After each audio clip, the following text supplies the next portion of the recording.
Andrius Pajėda – plastinės ir rekonstrukcinės chirurgijos gydytojas, kuris per metus atlieka apie 400 operacijų. Jis mato tai, ko dauguma niekada nepamatys ir tikrąją kainą, kurią žmonės moka už grožį. Ir geri chirurgo darbai turėtų gatvėje būti nepastebimi. Visą laiką gali implantą pašalinti. Tai nėra kažkas tai tokio, kur jau įdedi ir visam gyvenimui. Ir priešingai, aš visus pacientus sakau, kad taip jūs pasirinkot šitą kelią didinti krūtinę, labai geras, ištyrinėtas, daug metų tą darom, taip toliau, bet ateis ta diena, kai tą implantą reikės šalinti.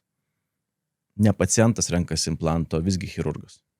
Chirurgas parenka implantą pacientui, taip? Tam, kad tai tarnautų kiek galima ilgiau. Mes esam galbūt šiek tiek išskirtini, mes operuojam ir daug pasaulio. Tai reiškia, kad Britai pas mus skrenda, airiai.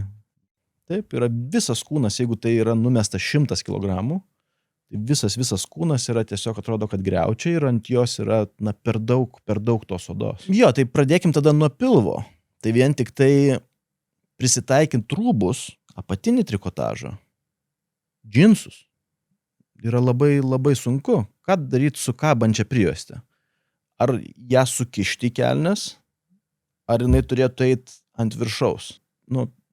Man tai, pavyzdžiui, didžiausias yra komplimentas, kai kažkas tai pasako, kad aš pirmą kartą įlindau į baseiną be rūbų.